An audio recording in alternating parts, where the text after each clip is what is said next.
म्हणून शपथ घेतलेली आहे. काल मुंबईमध्ये आझाद मैदानावर दिमाखदार असा शपथविधी सोहळा पार पडलेला आहे. आपल्यासोबत बोलण्यासाठी मनोज जरांगे पाटील आहेत. आता कसं बघता याकडे? काल देवेंद्र फडणवीस, एकनाथ शिंदे, अजितदादा यांनी काल मुख्यमंत्री आणि उपमुख्यमंत्री पदाची शपथ घेतली. काय सांगण्यात? आता लोकशाहीप्रमाणे संविधानाप्रमाणे त्यांनी शपथ घेतली. त्यांना शुभेच्छा तिघांना पण खूप खूप त्यांचं अभिनंदन. पण पुढं समाजाचे प्रश्न मार्गी काढायचे हे मात्र डोक्यात असू द्या. नसतं जे तुम्हाला वाटतंय ते भुरळ पडू देऊ नका. भुरळ पडल्यासारखं वागायचं नाही. मराठ्यांच्या आरक्षणाचा प्रश्न खूप वर्षापासून तो मार्गी काढायचं काम करायचं. कारण मागे तेच होते, आता तेच आहे. काय फरक नाही पडत समाजाला. आम्हाला काय फरक पडणार?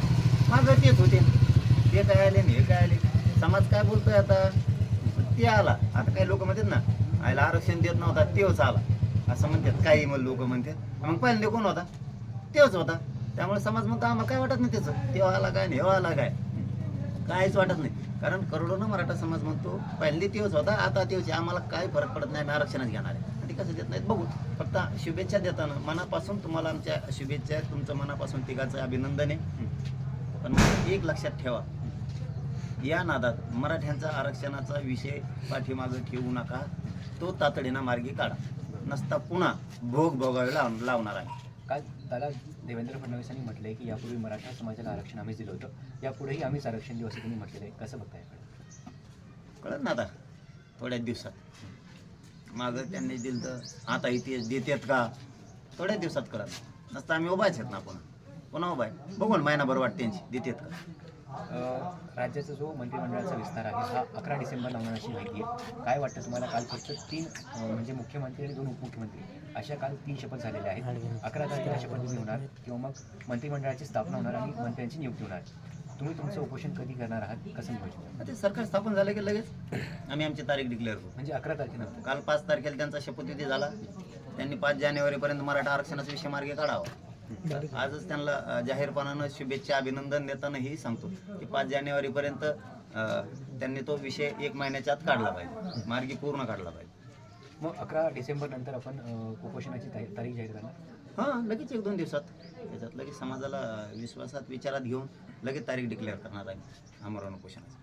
यापूर्वी तुम्ही 14.5 ते 15 महिने आंदोलन उपोषण केलेलं आहे. हे नाही म्हटलं तरी अप्रत्यक्षपणे देवेंद्र फडणवीस यांच्या विरोधात होतं, कारण ते गृहमंत्री होते. तुम्ही त्यांच्या विरोधात एक एल्गार पुकारला होता. तुमचं आता नेमकं नियोजन कसं असणार? कारण ते मुख्यमंत्री आहेत. काय सांगणार त्यांना? काय अपेक्षा आहे? अरे बाबा, त्यांच्या विरोधात मग सरकार जे असेल त्यांनाच बोलावं लागेल ना. ही सिस्टमच आहे ना 70-75 वर्षातली. का असं कधी झालंय? एखाद्या समुदायानं विरोधी पक्षाला मागणी केली म्हणून सत्तेकडेच मागणी करावं लागेल. आणि आम्हाला काय फरक नाही. आम्हाला काही फरक पडत नाही. समाजापेक्षा मोठं कोणी नाही या राज्यात. ना कोणची सत्ता ना फिरता ना काय. आम्ही आमचं आरक्षण मिळवणार आहेत. पहिली तेच होते, आता तेच आहेत. काय परिणाम आहे? असं नवीन आल्यावर तर म्हणता येतं अरे पहिले ते होते, आता हे जरा वेगळे चालेत, कसं काय करावं रे. तेच आहेत.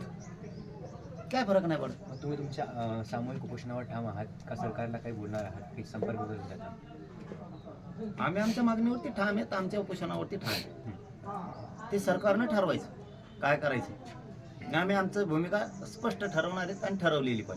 5 जानेवारीचं सरकारने शेवटसाठी वाटलं. 1 महिन्याच्या आत त्यांनी आमचा आरक्षणाचा विषय मार्गी काढला पाहिजे. आजपासून म्हणजे काल 5 तारीख ते येत्या 5 तारखेपर्यंत.